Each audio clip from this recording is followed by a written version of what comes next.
All right, thank you all for being here. I'm going to call this meeting to order. It's the Meridian District Committee. It is 3:33 on April 18th, and we'll start with roll call attendance. Joe Greer.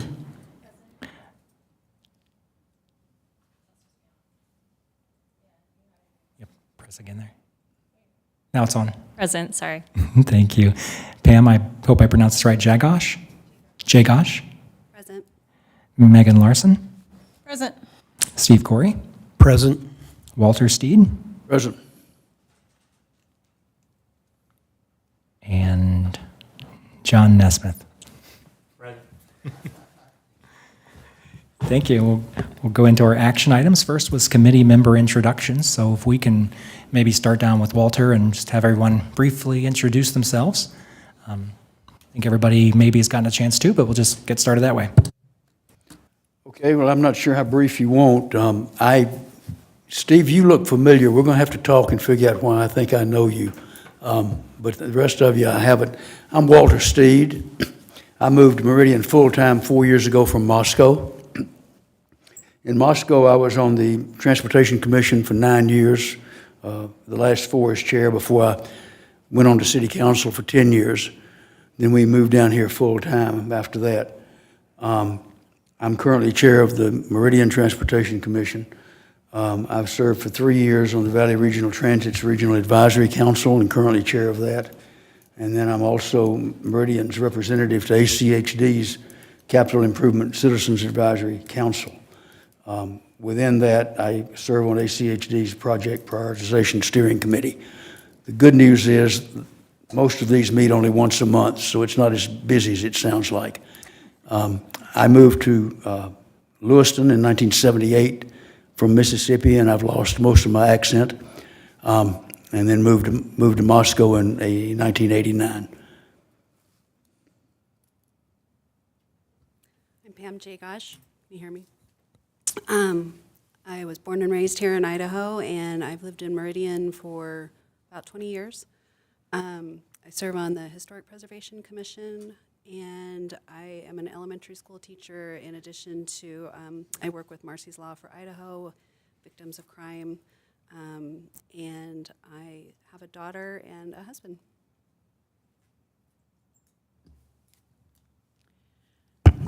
I'm Steve Corey, and I'm a retired engineer with Morrison Knudsen. I've been a citizen of Meridian for just over 20 years, and I've been serving on the Solid Waste Advisory Commission. I also bring to the group, I've been involved in the state level redistricting effort, both for the commissions, the two commissions in 2011 and the just recently completed one in 2021.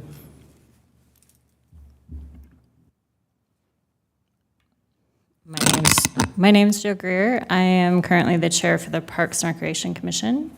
Been on the commission since about 2015. My background, I'm testing to get my architect license. I have one more exam to pass, so I'm in construction and design.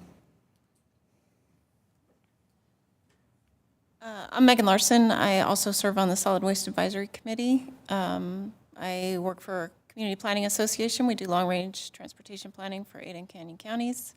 And I serve as a trustee on the Meridian Library District Board. I've been in Meridian since 2006, from Phoenix originally. My name is John Nesmith. I serve on the Parks and Rec Commission for a little over 10 years. I've born and raised here, and so saw a lot of changes. I own a Meridian Automotive right down the street, and I've been doing that since '93, and so happy to serve any way I can. Thank you. Chris Johnson, City Clerk. I'll be supporting your committee. I'm Doug Green. I work in IT doing geographic information systems, and I am here to help out as well. My name is Brian McClure. I'm a long-range planner in community development, and like Doug, I'm just here to help. I'm going to step down to the podium in a moment, but Kurt Starman, I'm at the City Attorney's Office, one of the attorneys for the city. And I also would like to, since he does not have a microphone, I want to introduce Trent Triple, who is with Ada County in the clerk's office, and he is here representing the county during this process. And actually, the three gentlemen, Doug, Brian, and Trent, are actually all ex officio members of your committee. So they don't vote, but they're here as a resource for you. So they actually kind of wear an extra special hat, I guess, in terms of ex officio members before you here. Thank you, Kurt, and we'll turn it over to you.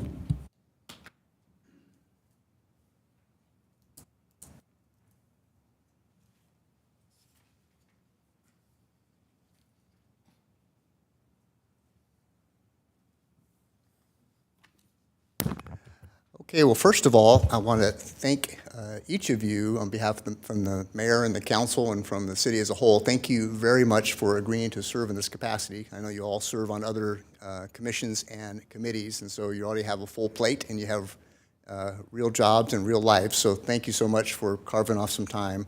We'll do our best to help you get through all this expeditiously, but a little work to be done in a fairly short period of time. I'll talk about that in a moment. But appreciate your service to the community. Thank you so much. The first thing, I'm going to talk about three things. Just a lot of this is just to sort of prime the pump and get you all oriented, and maybe have some questions of me now or later. But this is really just sort of to kind of set the stage, and then hopefully, if the plan works as it should, I'm going to step to the side and kind of be quiet most of the time and let other smart people help you out with doing the math and the mapping and things of that nature. So you have a handout in front of you that looks like this. I'm going to work off of that. That's the other difference. I'm a low-tech kind of guy. These guys are all high-tech. They're going to have all kinds of fancy software and computer graphics, and I'm going old school with a piece of paper. So something you can take with you, stick in a binder if you like. It might be helpful to refer to every now and again, particularly some of a few of the legal topics I'm going to share with you here today. So the first one I'm going to start with in a very concise manner. I'm going to talk about Idaho's Open Meetings Law and Public Records Act, and I'm going to be brief about that because you all serve on a city commission today, and so you've already received training about that. If you need me to sort of do a refresher on any particular aspect, just let me know. But I don't think it's necessary to spend a lot of time on that. But I did want to at least put that on the radar for you. So first, with respect to all these meetings, notwithstanding the lack of public participation today, I suspect that could change going forward. These are open meetings, public meetings, and everybody is invited. We post these meetings like we do for your commissions and for the city council and for other city entities, invite the public to attend. So just like with the commissions that you serve on currently, we will establish an agenda for each meeting. We'll be constrained in terms of what topics we talk about. We'll be set by that agenda for the day. And so really nothing new there. It's what you've already experienced serving on your current commission. But I just want to remind the group that we are subject to Idaho's Open Meetings Law. And related to that, on the Public Records Act, you've also received training on that topic as well. But since the city has, the mayor has appointed you to serve on this, and the council has ratified those selections, this is a body that is created by the city, and therefore anything you produce in terms of records, email, anything else of that nature is a public record. So I always like to remind people that when that could be everything from an official letter to an informal text message. So it doesn't matter what form it takes. Just be aware that if you communicate in any written fashion, whether that's a text message, email, or something more formal, those are public records, and the media, the public, others are entitled to receive that if they ask for it, and we're happy to oblige. So just remember, anything you produce is a public record, and it pertains to the public's business. Related to both of those things, so this is, you're a body that has been created, an advisory body, but have been created by the city council and by the mayor. And so ask that you conduct your business here as a group and not individually or one-on-one or groups of three. So we have to avoid meetings taking place outside of the public meeting context. So my recommendation to you is just just be cautious, and the careful thing to do is just conduct your business here. And if you can avoid having even the one-on-one conversations, that's just keeps you in a safer spot. You know, really, technically, a one-on-one conversation, like one committee member to another, is not a violation, but then you're getting pretty close, because one more and then we do have a problem. So we ought to be just easier just to conduct our business here, and there's no room for problems in the future. So all that makes sense. That should be old hat to you, I think, from your service on other commissions. Any questions or concerns about any of that before I get into some more substantive topics? That'll make sense. Okay. All right, so the next piece, about maybe a third of the way down that page that I referred to, the handout you have today, I want to talk about why we're here first, and then I'll transition into some legal considerations that we all need to keep in mind going forward in terms of actually doing the districting process. With regard to why we're here, the Idaho State Legislature passed a new statute about 2 years ago-ish. It's that heading in the handout you have titled Idaho Code Section 50-707, capital A. And that's an excerpt, that's actually close to most of the important verbiage, but that's sort of an excerpt out of that state statute. Essentially, I'm going to drill a little bit deeper on a couple of these topics in a few minutes, but initially I just want to talk about, so subsection 1 talks about, as when this statute came into place, that any city with a population, or the statute uses the words inhabitants, I think that's synonymous, or we can call that the population, 100,000 inhabitants or more, based upon the federal census, becomes subject to, we need to create districts and have city council elections by district. So with the 2020 census, which was delayed because of COVID-19 and perhaps other reasons, but came very late in the process, we didn't get those figures till 2021. In fact, we were well into 2021 when we actually got the official numbers. But Meridian now is well above 100,000 population, as we'll talk about later. I think we're about just over 100, as of 2020, over 117,000 population. And as Doug and others and Brian would tell you, we're well above that number today. We're growing very rapidly. So we're certainly in the category. There are just 3 cities in Idaho that check this box, that are required to do city council districts, and that is Boise City, Meridian, and Nampa. Poor Nampa, they just snuck over the margin. They were 100,200. So they were 200, or they were 201 too many, so they're in the category they need districts as well. And I'll just say parenthetically, each of those cities, Boise had to do it sooner. That's a whole other story. We won't worry about that. But they have to update theirs with the 2020 numbers, just like we're doing. And I think all 3 cities are following a similar process. They're using some citizen advisory groups to help with that process and to advise. And so it turned out a little bit by coordination, mostly just how it turned out is that all 3 cities are using citizen groups to help with that process, is my understanding. Subsection 2 there talks about each district must or shall consist of 1 or more contiguous election precincts. And we'll talk more about that in a few minutes as well. But and this is where Mr. Triple comes in, because he's an expert in this area. But the county, of course, is responsible for conducting elections. And in order to, by state law and just for pragmatic reasons, the city, Meridian, is divvied up into a number of election precincts. I don't recall the number. I want to say 40-ish. Is that, anybody remember? Something like that? Number of precincts? 40? Number of precincts in the county? In the city of Meridian? Oh, in the city. So I'll say, 37. Yeah. Pardon me? 37. So about 37 precincts. Those are the precincts that determine when you and I vote, depending on where we reside and where we are registered to vote. That's where that would, if we live in a particular precinct, that would determine where we go cast our vote if we choose to cast a vote in person. So the city is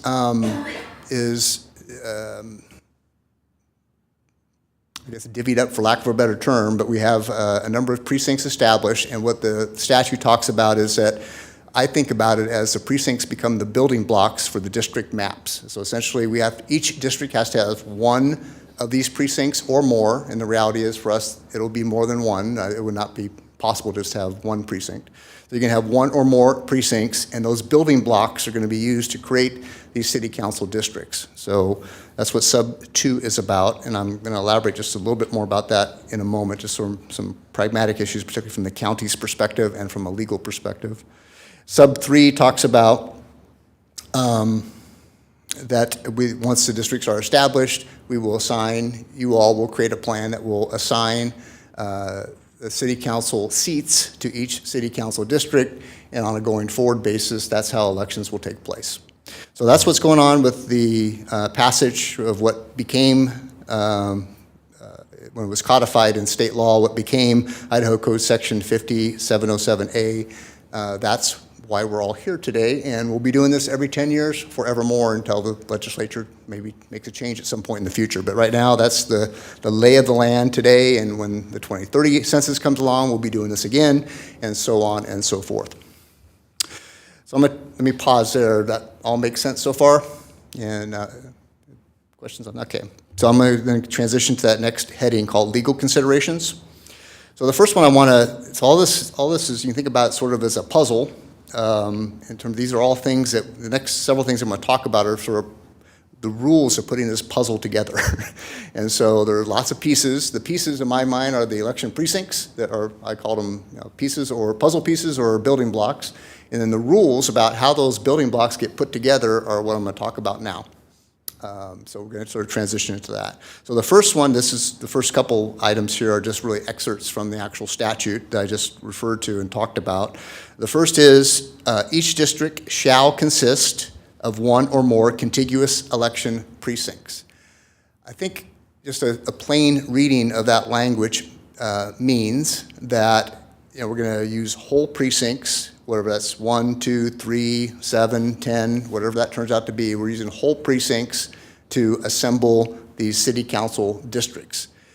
I think if push came to shove, we could probably parse that language and maybe get to a different spot. But my advice to the committee initially is that we're looking at whole precincts, not trying to, we ought not split the precincts. If you have a precinct that contains 3,000, a population of 3,000 or 3,000 inhabitants, we need to find a place in the puzzle for that entire election precinct puzzle piece, not half of it or a quarter of it or things of that nature.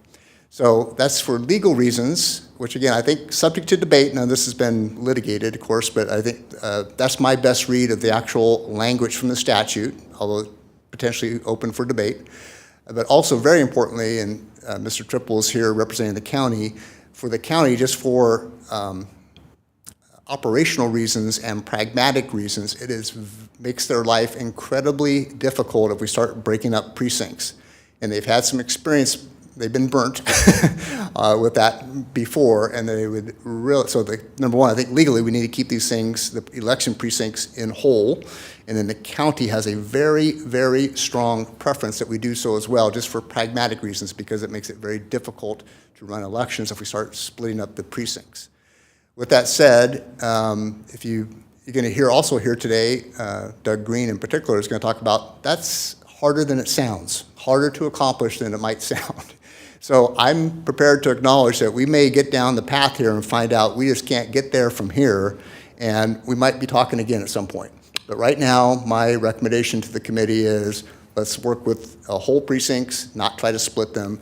Let's do the best we can. The county has graciously volunteered. We have a wonderful GIS group, which Doug heads up. GIS is Geographic Information Systems. We have a wonderful mapping and data function.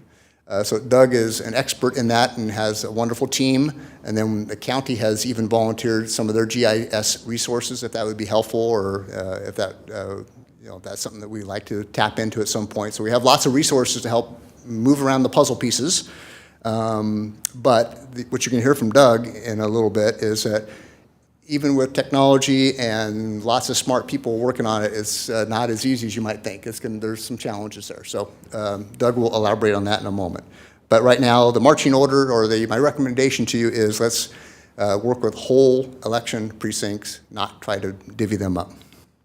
The next item there is each district shall, to the nearest extent possible, I like that language, contain the same number of people. So basically, it's saying is we're going to create these 6 city council districts, and to the extent possible and practicable. We want the population within each district to be similar or as close to equal as possible. So that's a statutory requirement. It's also a constitutional requirement, which I'm going to elaborate on in a moment.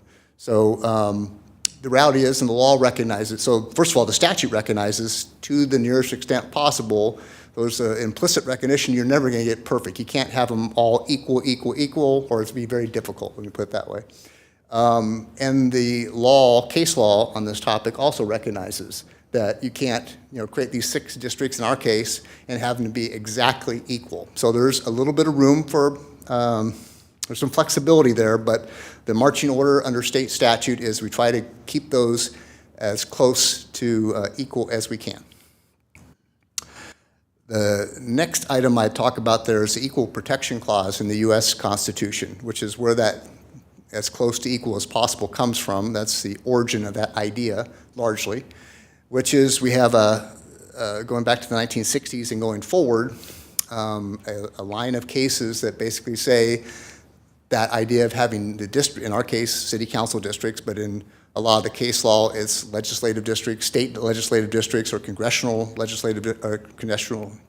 districts, as a lot of the case law deals with. In our case, city council districts, but there's a constitutional requirement for basically one person, one vote is the concept. And that's kind of the shorthand that you'll hear a lot when people talk about the legal part of this is one person or one man, one woman, one vote.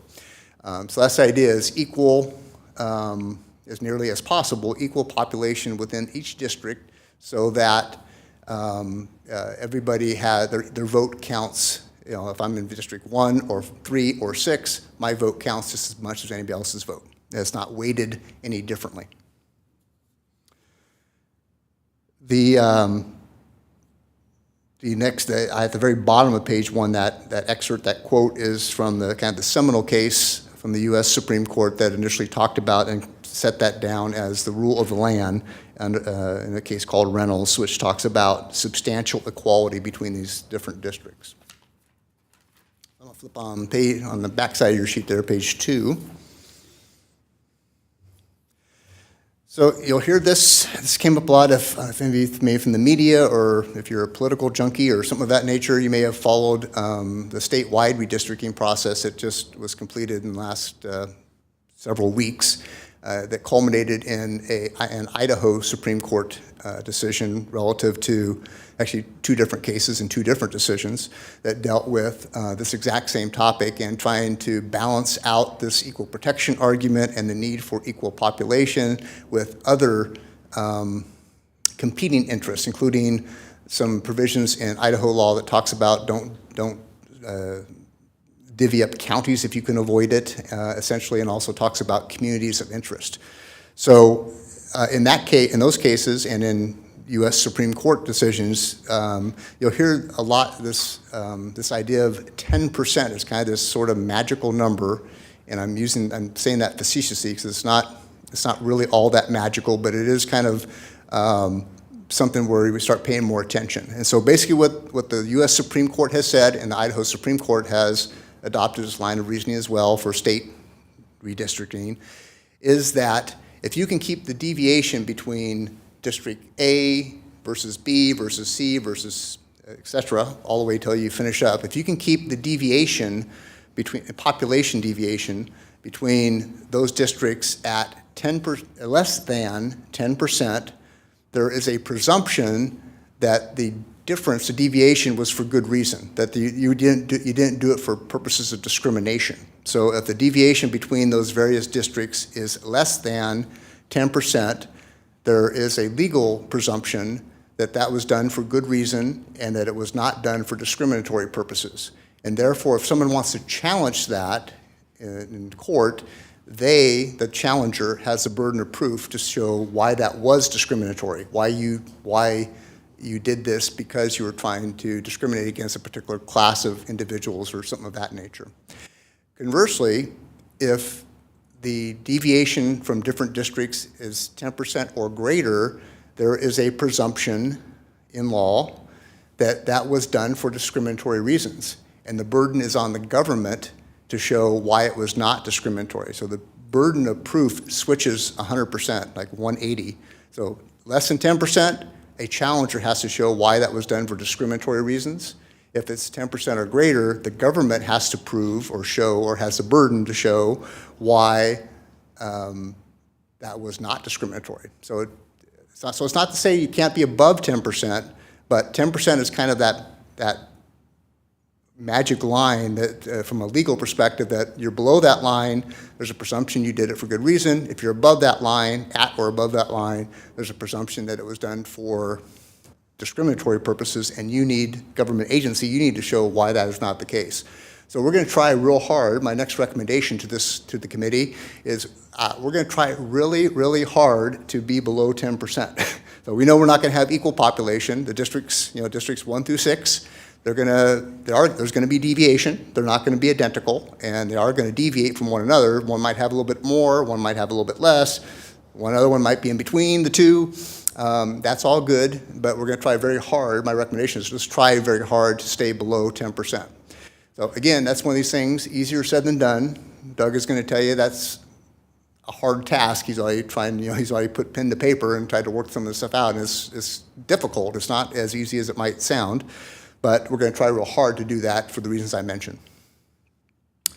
Deviation, Doug will talk about this more in his presentation, but basically the way deviation is calculated, I'm going to leave this very high level for right now, but basically the courts look at something called the ideal district size. And so in our case, they're going to look at the total population of the city, which in our as of the 2020 census, not in real time, but 2020 census. So Meridian's population via the 2020 census was 117,635. We're going to divide that by 6 districts, and we're going to get a number. And that number is going to be defined as our ideal size. And for us, that's about, I think I had to round up or down a fraction, but it's about 19,606. So that's our ideal number. And the way we're going to measure deviation is we're going to look at all 6 of the districts that you all helped create, and we're going to say, okay, District 1 was a little bit above. Maybe it was 20,000, not 19,606, it was 20,000. So we were I'm making this up, so don't quote me. We're 3% above the ideal number. But District 2 is a little shy. It was 2% below the ideal number. And we're going to do that for all 6 of the districts, and then we're going to compare those at the end of the process, compare all 6 to see highest to lowest, what was the maximum deviation between high and low. And if it's, that's where we're going to be focused on that 10% calculation, or that 10% concept that the courts have latched onto in terms of determining discriminatory activity or not. So Doug will talk more about that as well in terms of how, some scenarios he has ran and how those numbers turn out and so forth. So we'll talk a lot about that, but that's how that number is calculated. Okay, I'm going to pause there for a second and see if committee members, if you have any questions so far, number one, and then I'm going to, only if he wants to, but if Mr. Triple has any additional comments, because he can best speak for the county and its processes. So any questions of me at this point? And I'll ask Mr. Triple that as well in a minute. Yep. Walter. Kurt, what election is this effective? That's a wonderful question. So we are, one of the things that the state statute did not address, quite frankly, is the city of Meridian, like almost all cities, I think virtually all cities, there might be an exception out there somewhere, we have staggered terms, right? So we have some council members that were just recently elected, we have some that will be elected in 2023, then we have seats back up again in 2025, and it's every 2 years. So the way we have approached it, we've crafted our ordinance for implementation is to say those seats up in 2023 will be the first that will be subject to districts. They will be those seats that are, I think it's, if I recall, the odd number of seats, I want to say, 1, 3, and 5. I'd have to look real quick. But those seats will be the first that will have to run within the candidates, will have to reside within that particular district that corresponds to that seat. And then when 2025 rolls around, those council members will need to do the same. So we're going to phase into it. First time is November 22. The first time will be 23. So the selection coming in 2022, there's no city election. We have statewide offices. Okay. and some county offices and special districts, but no City of Meridian seats are up in 2022. So the first 3 council members or council seats that will be subject to these rules and districts will be 2023. The next 3 will be in 2025. The mayor and the council, but the mayor in particular, was very interested in doing this, like this whole process. The reason we're here today is to do this in 2022 and have it done at least 1 year before the filing period for 2023, so that people can make their decision now or soon as to whether they want to run or not. So we're way ahead of the schedule. We're, in terms of the deadlines established by state law, we are way in front of the process, but there's a rhyme and reason to that. And the rhyme and reason is the mayor and the council would like everybody to know what the lay of the land is a year before the filing deadline, so that people can choose what they want to do. I'm going to run, I'm not going to run, I'm going to move, so I can run, all that type of stuff. That make sense? Kurt, can I ask a related question? Yeah. Thank you. So is it, if you had 3 of the seats coming up in 23 by district and then the next group in 25, is it possible that you could have 2 people from the same district serving on council? Because the other people would... So it is possible that, let's say, if I understood your question correctly, two current council members, and let's say both those council members want to run again, it's possible by the time you all finish your work and the council adopts the final product, that 2 of those council members might reside in the same district. And they might both be up for election in 2023. And if that's the case, they're going to run against one another, or one may choose not to run. Is that your question? That's interesting as well, but no, what I meant is, if a council member is up in 2025 and they currently live in District 1, for example, and then you have somebody that needs to run in District, Are you saying could? So Yeah, are you so saying, now as I'm saying let me- it out let me loud, take maybe it- it's let me not take a stab. possible, So are would you you? saying if we have a council member, an individual serving on the city council today that otherwise would not be up for election until 2025, if they happen to live in a 2023 district, could they run early? Is that kind of your question?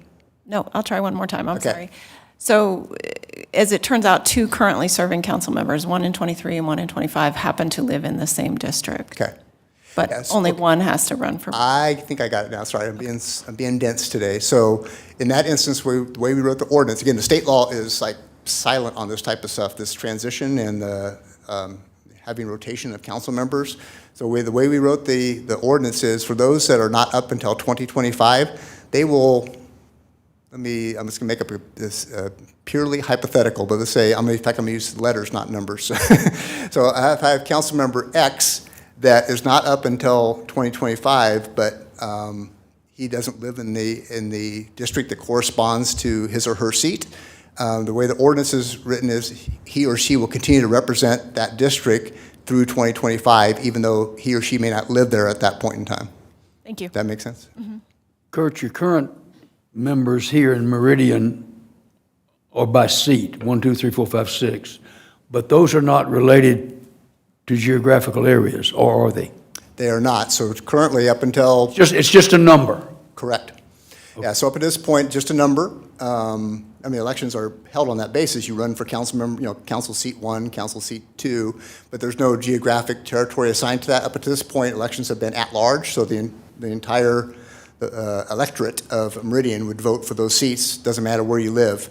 On a going forward basis, that will not be the case. On a going forward basis, once we finish our work and the council adopts these new districts, then the seat number will correspond to the district number, and only the people that reside, the voters that reside within that district will get to vote for that particular council seat. Make sense? It makes sense. That's how Pullman, Washington does it. They're by wards. Yeah, some, other states do call them wards. They're Yeah. dubbed as districts here, but So- wards are the same concept, yep. So it's not just making council people live in particular parts of the town. It's not like county commissioners that are voted on by the entire county, but they're required to live in certain parts of the county. It is not like that, right? Okay. So it's here, so up until this point, it has been that way. So whether I'm running for council seat 1, 3, 5, whatever that might be, everybody in the city voted for those council candidates. Prospectively, that will no longer be the case. Only those individuals residing, the voters in that district will vote for candidates for the council seat that corresponds to that district number. If you're a big door knocker, that's a great change. Yeah, I take your point. Yep, it does concentrate activity more, there's no doubt about that. All right, Trent, do you have anything to add at this point? You don't have to, just. I'm happy to just, this is exciting. It's super exciting. We've been through this process a couple of times in the county. Given that we administer the elections, it's very important for us to engage the front end so that we can make sure that the administration of whatever you come up with is easy. We have had hiccups in the past where cities will remain unnamed and other districts have come up with these great plans, and then in execution, they become extremely difficult to pull off from an election standpoint. One thing that's important to remember is when we draw our precinct boundaries, it's per registered voter. You are going to be developing your districts based off of population, off the census. So it's not exactly apples and oranges. Also in Meridian City right now, there are precincts that are already split based off of, there are plats of land that are surrounded by Meridian City that are not Meridian City. And so we have some splits already.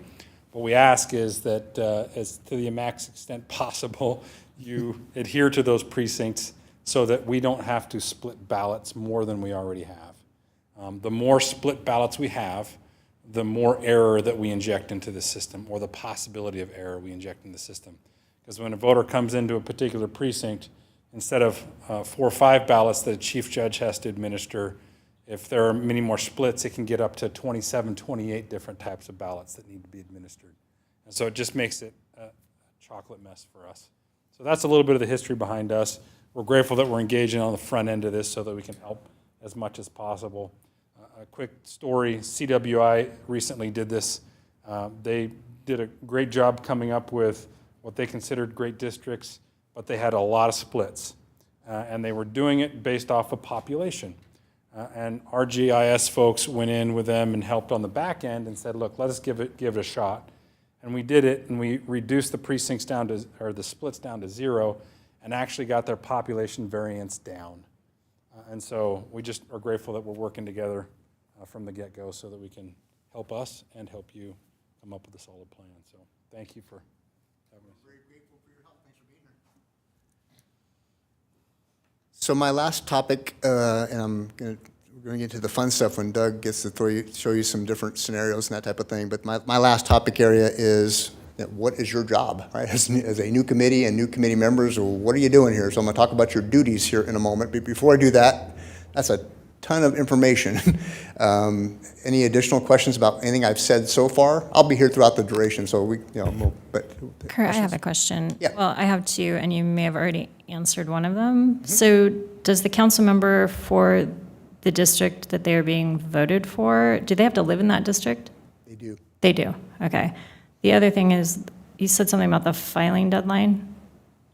Yeah, so When is that? referred to in state law, there are different deadlines to file for your candidacy. Chris might be able to help me out because he's super good at what he does. But it's sometime in August of 2023.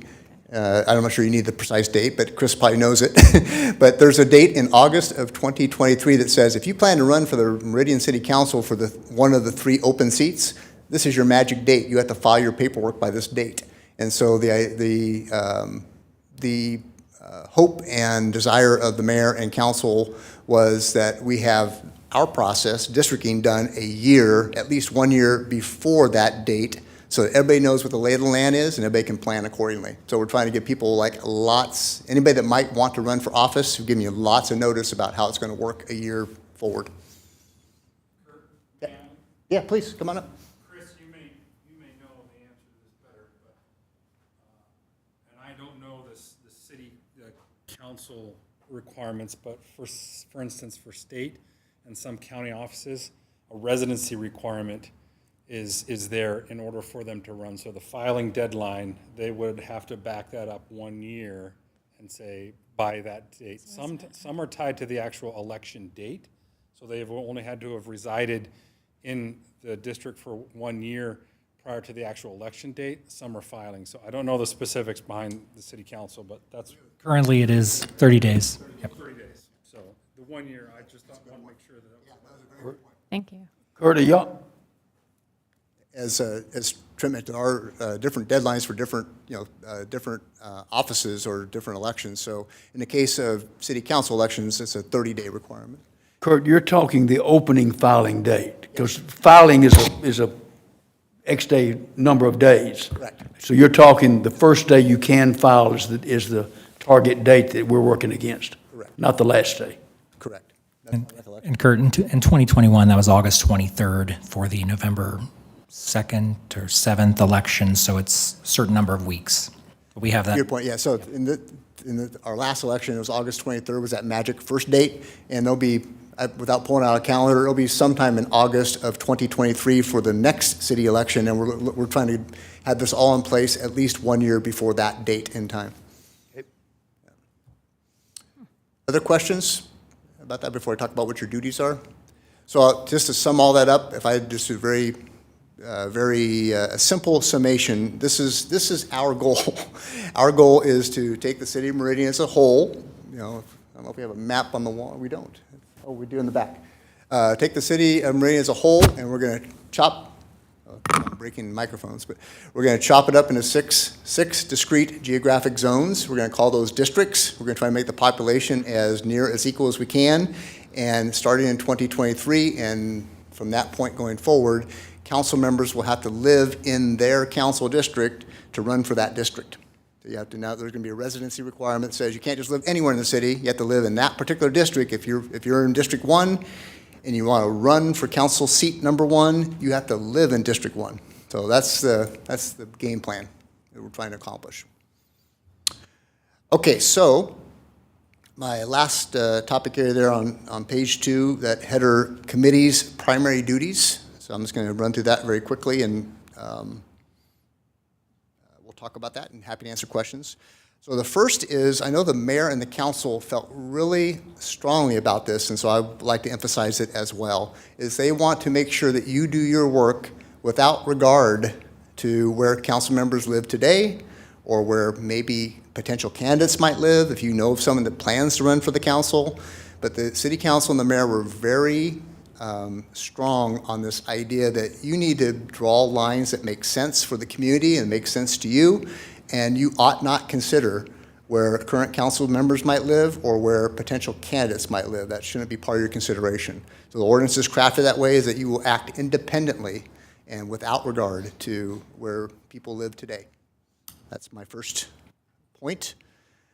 The second item under there is you'll need to, as we've talked now for several minutes, your primary goal is to, at the end of the process, is to generate a map that has lines on it that ends up with 6 different chunks of geography. And we're going to call those things districts. So your job is to create a map with a lot of assistance from smart people like Doug and Brian that is going to have the 6 districts that would constitute the city council districts on a going forward basis. Then we're going to assign, this is sort of follows almost by definition, but now we're going to have these 6 geographic zones, and you're going to number them, 1, 2, 3, 4, 5, 6, and then you're going to assign a city council seat to each of those districts. So seat number 1 goes to district number 1, and seat number 2 goes to district number 2, and so forth. So that too is part of your job.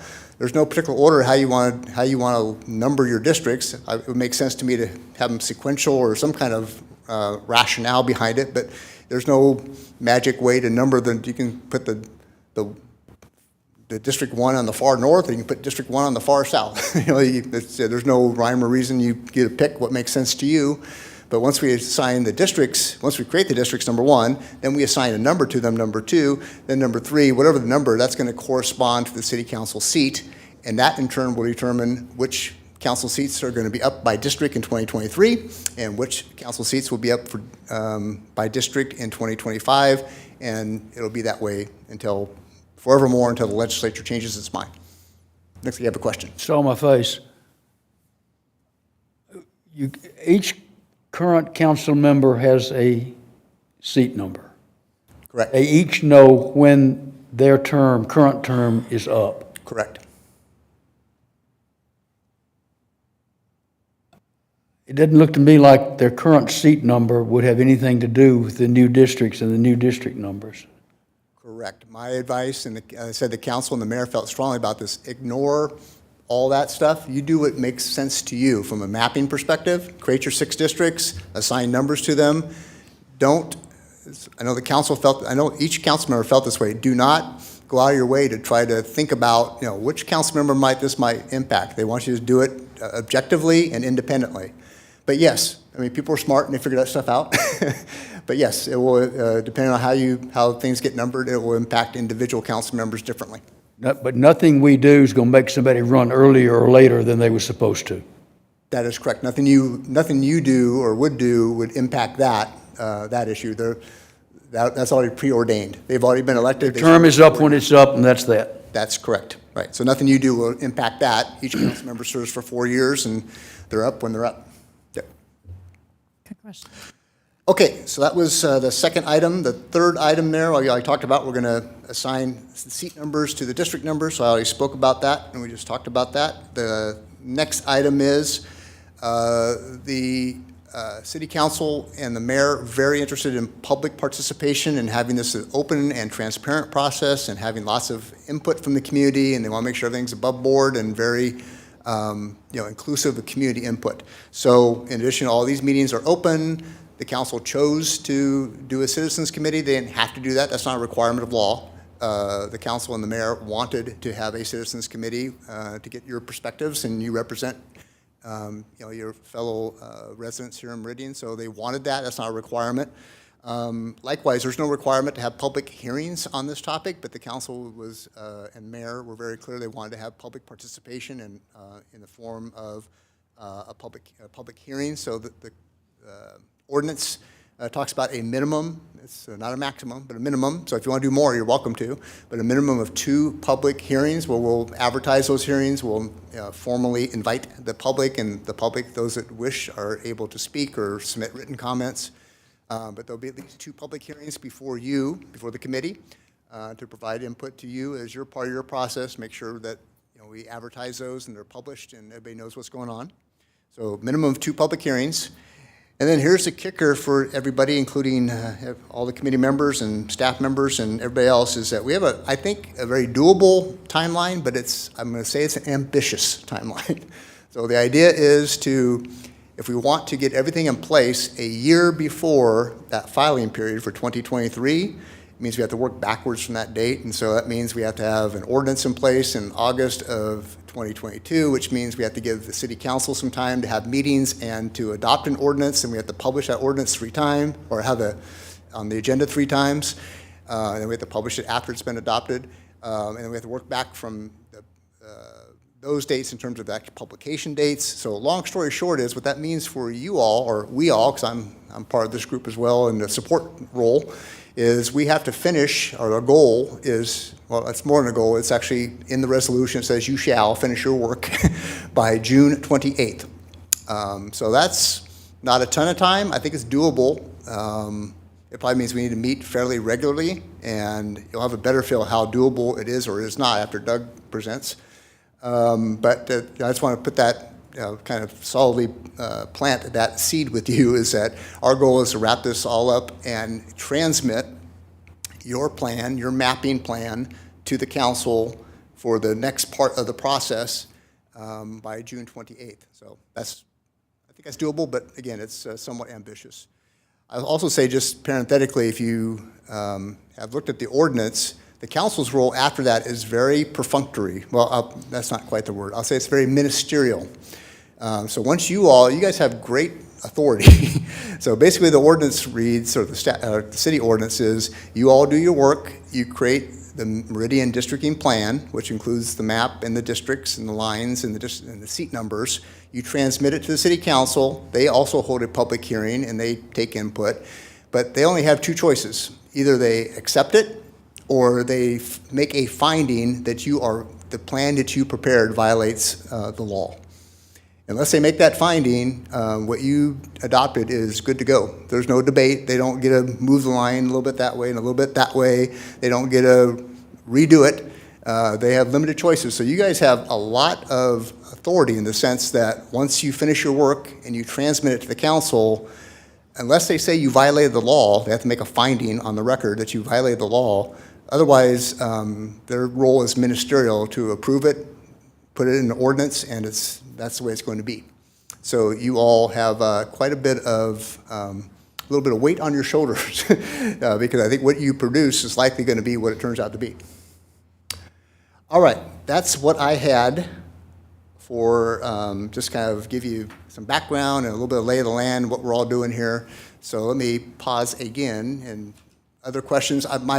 My goal is to attend all of your meetings, so I'll be here to answer questions along the way also.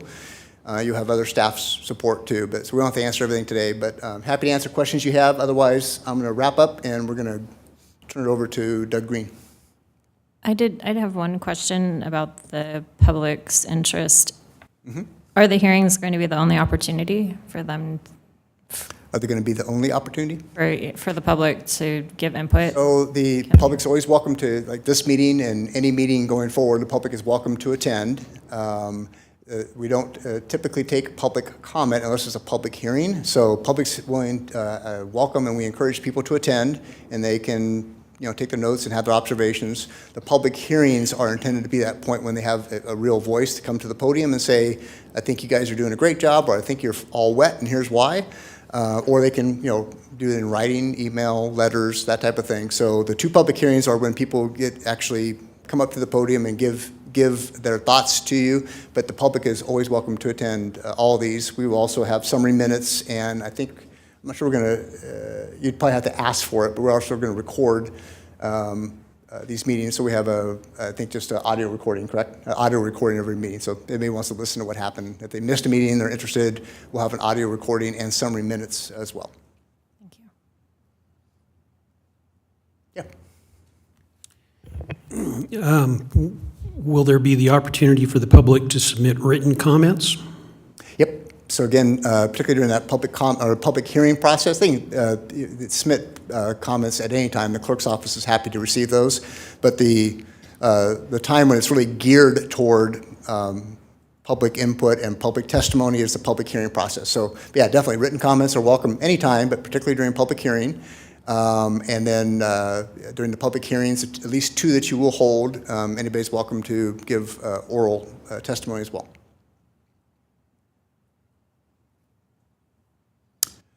Okay, I'm going to leave it at that, and so I'm going to go take my seat back over yonder here, and I'm going to turn it over to Doug.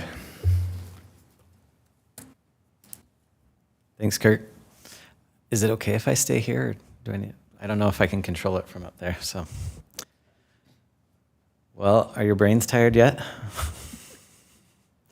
I'll try not to be too deep, but thanks for the good explanation, Kurt.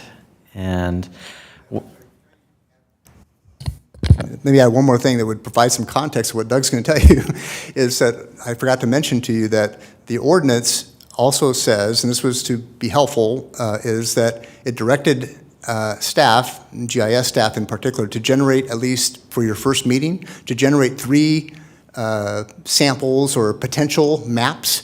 That's what Doug's going to talk about. So Doug's not being brash or cavalier. He was directed by ordinance to generate at least 3 potential maps that you can at least start to think about and consider.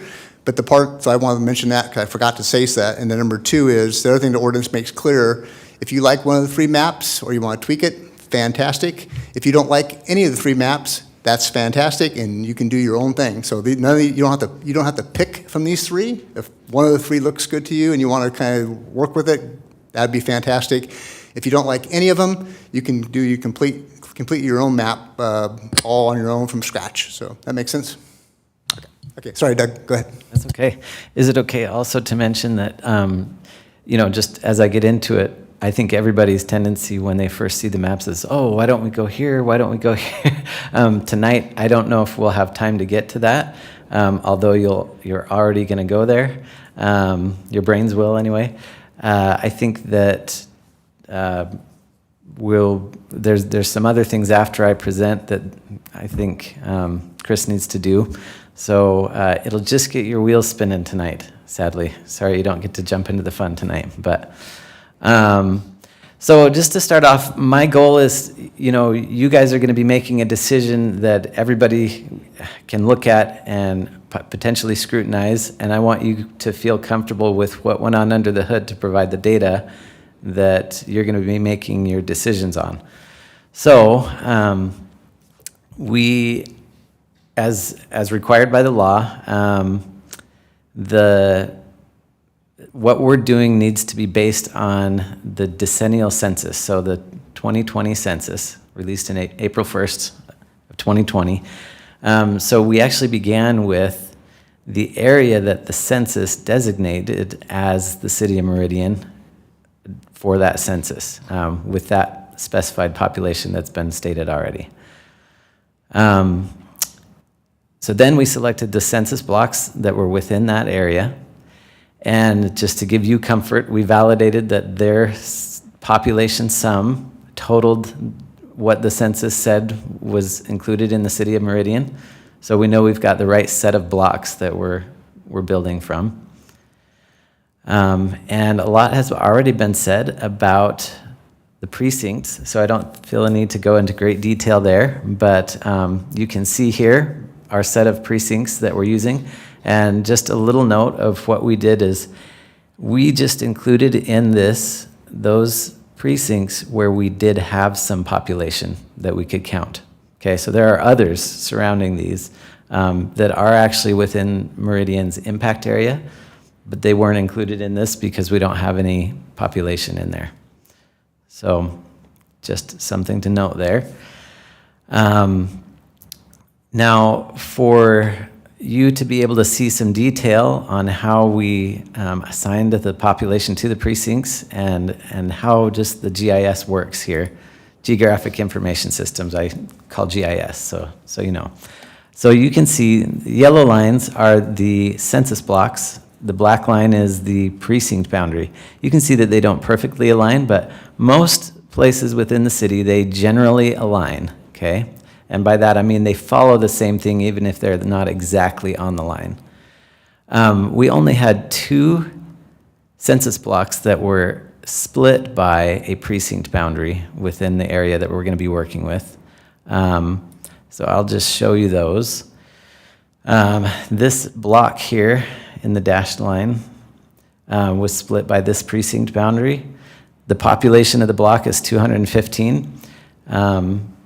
The next one here was split down here. So we can see on this one there's actually definitely population on both sides.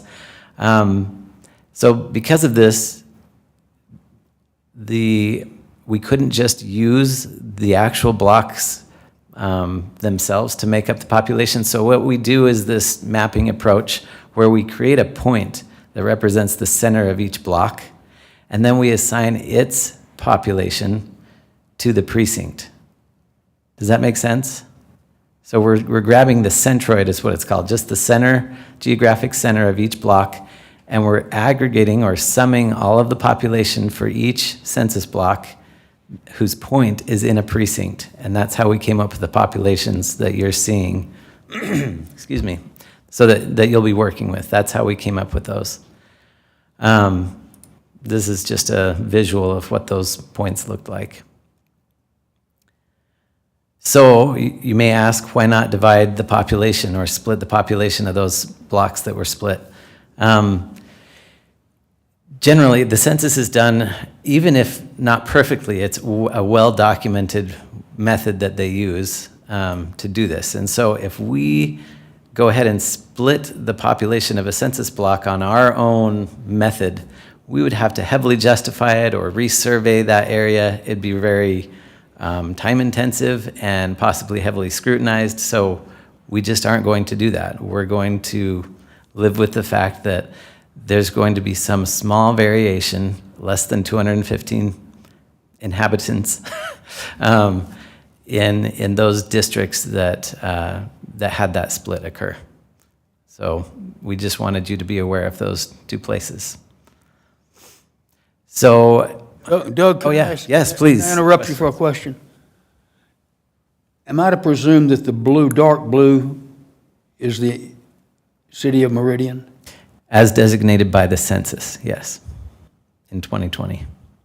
Not current annexed property. Okay. Meridian's checkerboarded. Correct. I've come to understand. There's a lot of non-incorporated land surrounded by the city of Meridian that just hadn't been brought in yet. Correct. How does that work? Do the people that live in that unincorporated, I see Trent grinning over there. This may be your question. Do the people that live in that particular, let's just say a subdivision that never got incorporated into the city for some reason or other, they don't get to vote for city council people? I don't believe so. It's a no, it's a no? That's probably a Kurt question, but yes, that's accurate. The other thing I would say is the city populations that you're seeing that on the screen here that Doug's talking about are only city population. There are 0 Ada County enclaves included in those totals. Yeah, that's that first step where I showed that we just selected the census blocks that were within this. So because you couldn't go by the precincts because a lot of the precincts aren't incorporated parts of the city. Well, and also if I'm correct, if we just used the population that the county assigned to a precinct, we would also include the residents that are not within the city of Meridian Correct. in those pockets, right? So we had to assign our own populations to these precincts. Yeah, Okay, so far. so far. We're almost there, so that's good. You guys already know how this will be used. That's the building blocks. Kurt covered that. Good job. So I guess if nobody has any other questions, I mean, I'll open it up before I move on to the potential district maps that we've kind of generated for you. Any other questions first? Yeah. You had mentioned earlier 37 precincts, is that right? Yeah. I hate to throw a booger into this, but, Are there more than 37 showing? well, was that off the old precincts or the new redistricting precincts? These are, I got the new ones from Todd Buchanan. We only use the ones that had city population from the 2020 Correct. census. So there's a few that are in our area of city impact that have 0 population, so those aren't included in that 37. There's more than 37, but only 37 have 2020 populations. True. The data I was given was 53 precincts. Okay, well, we'll definitely, I'm wondering, we'll have to go and check, but I'm almost positive that would be right if we included our entire impact area, but I don't know. What I had them just draw right now is 53 precincts that had at least one Meridian city resident. Really? Okay. So we could be wrong. No, that's good. He just did it really quickly because I was like, how many precincts? And he said 53 and he sent me the list. Okay. I'll get you that list and you can look at it. Yeah, that'd be good. So I need to make myself a note here. I'm curious if he used current city limits instead of 2020 census. Yeah. Well, how's everybody feel with that kind of thing brought up? Do we still present our potential? Mine is not 100% factual, so. Okay. It was a hip pocket that I sent them real quick and said, hey, I'm in this meeting, they asked me how many precincts are, and I was like. Yeah, no, it's valid. That's I fine. would say continue because we could be wrong. Okay. Is everybody okay with that? Do we want to just look at them? Okay. So option 1, and these aren't in order. Well, I'd say they do go in order of highly varying or more highly varying to least varying from the ideal. So I will just go ahead and click on this to get that showing. So you can see the population for each district. I just realized that I don't have, it will give me a pop-up, but it's not giving, I don't have a legend showing you which color goes with each district. It's in the map, but it's not showing up on this presentation. So if anybody would like to see that, Ryan, what's the quickest way we get that?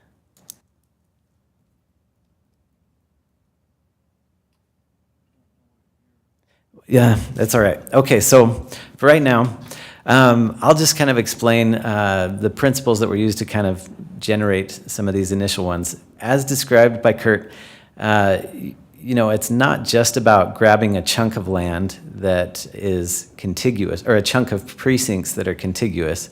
We do want it to kind of somewhat represent cohesive groups of the population or something like that. So this initial attempt was kind of a banding approach, east to west, except for the outer ring. That's really all that was kind of going in, except for, there's chunks of these areas here that were either grouped by commercial, mostly commercial, or heavy residential of different types and things like that. But you can see this one varies by 13% from the ideal. So not going to belabor that one. Going to move on unless anybody has any questions. So option 2 does a little better at actually grouping cohesive areas by either development characteristics or commercial residential characteristics or things like that. Variance of 11.4% there.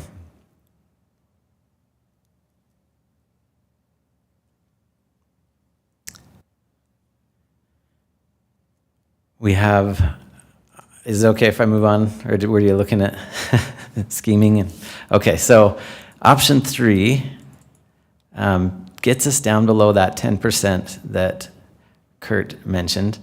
But at the same time, it'd be good to note, Brian, do you mind just explaining real quick the reason that this may not be an ideal from your perspective there? I think that's okay to ask, right? There's a variety of reasons. The reason why I thought this one that's probably most applicable to the rules that you guys are going to be following is it splits the freeway several times. It splits several major arterials several times. There's no real sort of neighborhood or distinctive neighborhood approach to here. It's really just meant to, at least for the precinct boundaries we were given, fall well under that 10%. You don't see all South Meridian, all North Meridian. You don't see East Meridian, West Meridian. It's sort of all over the place and just trying to hit that 10% threshold. And so really, just in case you feel like, well, hey, you didn't give us any great options here. What we tried to do was run you through, a few of our initial thoughts. Oh, well, I bet you could, do this, break it up in quarters and then make maybe a couple adjustments, or maybe we could band it, or maybe we could, do it this way. We just tried to grab a few of the most obvious, what you would think approaches, and show you what those results look like to give you a primer for when you get going on it. That we've already tried the banding, we've already tried the quartering, we've already tried some other method to just really nail down that variance to a low number. And so these will give you a good start because you're not just going from nothing. You'll be able to see, okay, well, this one got us really low, but there's some things we don't like about it, and that'll give you somewhere to start when you guys, we'll be providing some tools in the further meeting that will allow us to just select chunks and create some districts on the fly and see what the variance looks like. So, any questions, thoughts? Doug, are your black lines representing precinct lines? Correct. Yep. And they're showing the population of the precincts. And these are the new precincts. They are the precincts I received from Ada County. Yes.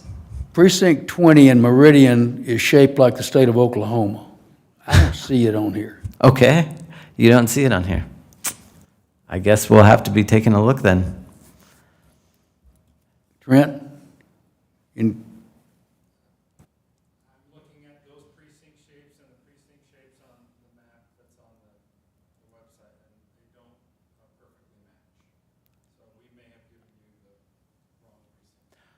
Well, that hopefully will make things easier. So that's good. Not so great for you guys and all the stuff that's been done already, but Precinct 20 on here is the one that says 3687. It's sort of the weird-shaped one. Is that Right what here. you're referring to?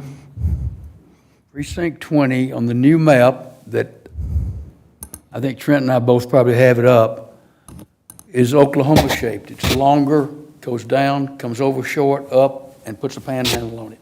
Correct, Trent? okay. It lies, what is it, is it Macmillan is the part of the south boundary, Chendon is part of the north? 10 Mile and Chendon is the northwest corner of it? Okay. Well, The picture, it doesn't look like the picture. no, thank you. That's great. We will go back and we will use that same method. We'll get a new set of precincts. We will generate points from the census blocks and reassign our population to a new set of precincts. And we'll come back to you with a new set of 3 initial districting maps. Might I ask a question of Brian? Can you expand a little bit on what you were talking about, like the freeway split? So is the hope that the voter does not have to cross the freeway to go to his precinct or what's, can you expand on that a little bit? Doug was sharing some geometric and thematic sort of approaches to address this. Ones, at least with the precincts we have here, that we couldn't really do. So not having that sort of shoestring contiguous districts that meander through a bunch of different neighborhoods and cross multiple roadways, not crossing the freeway, which is a major barrier, not crossing Eagle Road, which is a major barrier, splitting up unique sort of areas of town that have a more, the Oaks in Northwest Meridian, for example, is kind of split in several of these. Just sort of rows would be, if you could group them in an idea that everything is sort of linear, and you can see it either up, down with columns or east, west with rows, and just sort of have them make sense visually, even if they don't necessarily align to a neighborhood. So just sort of different ways to look at how you could do this, none of which are necessarily right or wrong, but which we found with these boundaries to be difficult to do any of them. Thank you. Might just expand upon that a bit. I think that's an excellent answer. And sometimes in my world's the law, so sometimes in the law, that's kind of referred to as communities of interest. So you sometimes try to, where people can relate to one another and they feel like they're connected somehow. So I'll just use like this map as an example. If I live, let's use that, I don't know what the right color is, that reddish or orangish? That reddish looking color. So, if I live way over maybe by Linder and Chinden, I don't really feel like I have a whole lot of connection with someone that lives down maybe down, right, in the far south of the community. I don't feel like we all live in Meridian, but I don't feel like that's my neighborhood or my community of interest. And so that idea of, trying to look for natural boundaries or man-made boundaries like interstates or major arterials, we kind of group, like people feel like it's part of their neighborhood or their community of interest, as opposed to, I live on the farthest point north Meridian, and someone else in my same district lives on the farthest point to the south of Meridian. It's like, I don't even drive that way once a year, that type of thing. So that's kind of the idea. Thank you.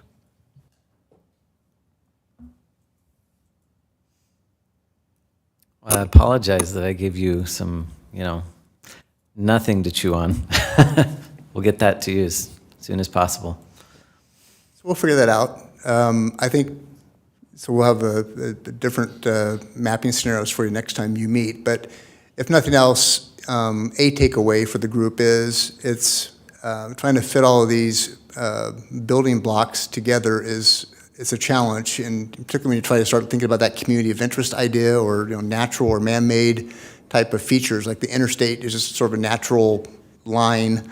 It's just very difficult to accomplish. So we'll see if we have more pieces and smaller pieces to work with. That will help us, help the GIS folks, Doug and his team, probably quite a bit. If they have more pieces to work with smaller numbers, we have more options.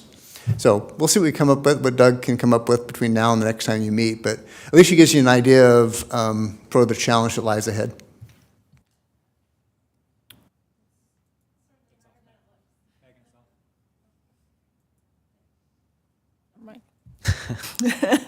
I do have some feedback. Just on your couple maps, it doesn't make sense to me for the ones that you had representing north, as you commented, Kurt, and clear south, the map that's currently showing makes a heck of a lot more sense to me. Correct. From living, because to me, it should be levels of service. When I look at goals, why they're doing that, I would imagine you get a city big enough that people in the south don't get served the same as on the north. So I would think that in our mission, it'd make more sense that geographically is probably a big goal in this. Because if I had city fire trucks running out to visit my house, because it's a city service, that would be more of a concern on and I would want representation of that and maybe a vote in that, or a park, or police service, the things that the city provides. And so I don't know if that, it makes totally illogical to have the red area spread from the furthest point north to the furthest point south. And I don't know that crossing a freeway really matters to me, other than the fact if it geographically kind of represents an area, or if it's like it's a growth area and it's all fields, that's different than urban, and so anyway, that's my 2 cents, and I don't know if that helps, but certainly where I would be focusing my efforts on. Yeah, thank you. I think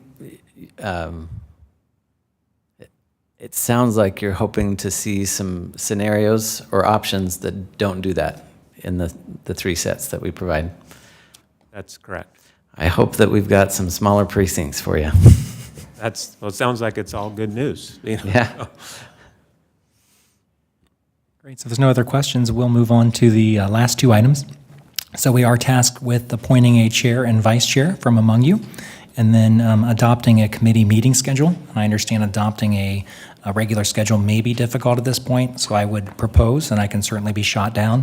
When I did the initial survey, we had April 29th at 1:30 as a potential meeting time. I believe most of you confirmed you could be there.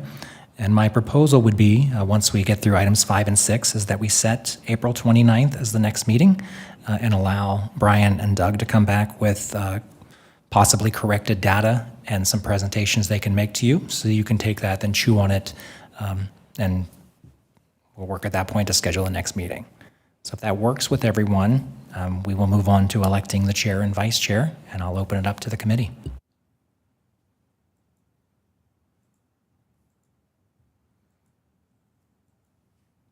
Six hands in the air, right? So we're just electing a chair and vice chair. It can be self-appointed or appoint each other. Yeah, I might suggest, I'm just going to think out loud here with you all, but I can recognize it's a little awkward. It's your first meeting, and in some cases you're just meeting one another, so I can appreciate that. That's a little difficult sometimes. So I might suggest a couple things. One is, typically you would have, a committee member nominate someone else, and a second, you may want to just see by a show of hands if there's anybody interested in serving in a leadership role. That might be one idea for you, and maybe you can have a little discussion amongst yourself about that. The other idea, if you just feel like it's too soon to make that decision, this could be postponed to your next meeting if we had to. So if you feel like it's just you're not prepared to do that tonight, that's not the end of the world. But it'd be nice to have a chairperson and vice chair to soon, so you all can lead the direction, not so much staff oriented. Might be helpful to understand what the responsibility of said office is, and if there's any more time responsibility, because I think that would potentially clear some things up for. That is an excellent question. So I'll, without pulling out the ordinance. I'll just kind of do that off the top of my head, and I'd ask Chris to help me out if he can think of other things. But essentially, well, the primary duty would be to, I guess, thinking about it sequentially, would be to work with the clerk's office in particular, and Chris in particular, to formulate your agendas on a going forward basis, and also on scheduling. So scheduling meetings and formulating agendas, and then at meetings to chair that meeting and to conduct the meeting with assistance from staff. But we'd rely upon the chair to do those things and to sort of assume a leadership role in that regard. But really, that's about the extent of what we're looking for. It's not. I don't really envision it to be a lot more labor intensive than just other committee members. I'm just going to make this up, but it might take an extra 15 minutes or 30 minutes to have a quick conversation with Chris about a forthcoming meeting or a forthcoming agenda. But I don't think it's very labor or time intensive. Chris, do you have additional thoughts? The only other additional thought, Kurt, was just leading the public hearings. So once those are scheduled with the committee, just inviting the public to testify. But I will be there to do as you direct and to meet with whoever the chair is to set the agenda prior and get that published. So again, it's maybe you all can kind of outline your thoughts and your process, but those are a couple ideas for you. I know some of you chair your current commission, or you've been chair people before, what that entails. So I'm gonna be quiet and let you guys talk amongst yourself. I mean, should we ask if people are interested? I'm interested. I'd be happy to serve as well. The part I forgot to answer was there's two positions, so chair and vice chair. The vice chair, the good news of the vice chair position is whatever the chair might ask you to do, and if the chair is not at that particular meeting. Otherwise, you get to pretty much just be a regular committee member. So vice chair has very limited additional duties. Chairperson would have the bulk, but even that's not big. I think we have two candidates that I personally can vouch for one of them and her leadership, so certainly put my support beyond that.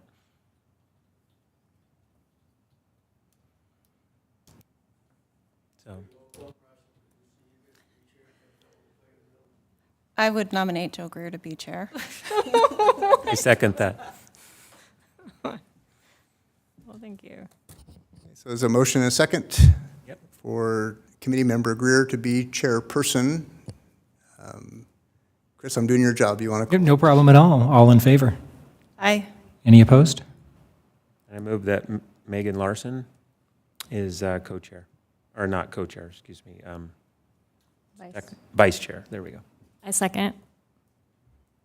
Okay, got a motion and a second. All in favor? Aye. Aye. Any opposed? Motion carries. And committee member Greer, it's your meeting now. Okay. Okay, well, item number 6, we need an adoption of the committee meeting schedule. 29th works for me. Does the 29th not work for anyone? I'm sorry, I didn't catch that. Does the 29th not work for anyone? No?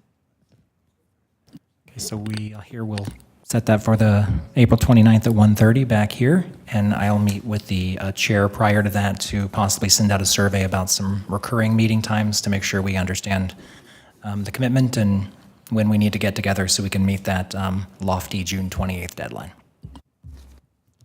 Perfect. So if that's an adoption, do I need a motion in a second? I don't believe so, since we're just setting one. Okay, awesome. Okay, well then, can I get a motion to adjourn? So moved. Can I get a second? Second. All in favor? Aye. Aye. Aye. Any opposed? Okay, well, thank you. See you Thank on you all April again. 29th. Thank you everyone. very much for your time.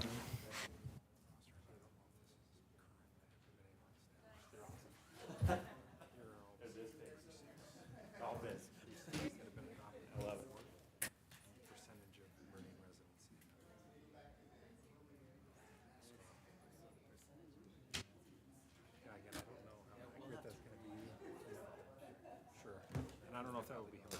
Oh, congratulations. When I pulled that up. Thank you for your leadership.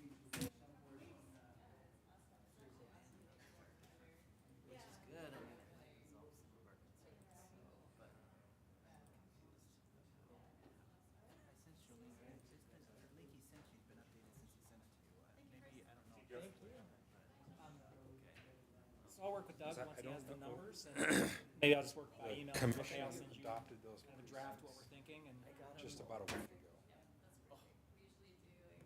Now, we've been working on them for months.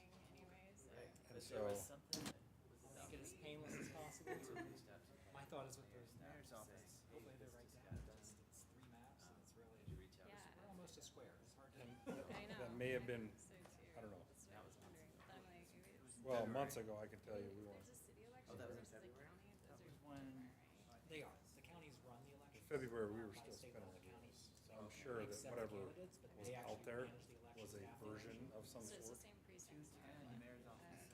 they have, when they have, all the polling places are set up by precincts. And state, in 2020, the legislature tried to move city elections to even years. Either way, all things aside, I'm just gonna reach out and say, hey. Unfortunately, it's kind of a standalone. It's kind of interesting. Yeah. I'm excited to see, like, I know as people I'm, work. I'm a total nerd too, like seeing data. I'm like, Oh, yeah. this is. Because the link I crazy. click isn't what you have in there, but neither was the old one that we had. I will actually be able to send out this is data you can come in and play around with. So Oh, good. Okay. it'd be nice to see when it's done, so. Yeah. Not ready for that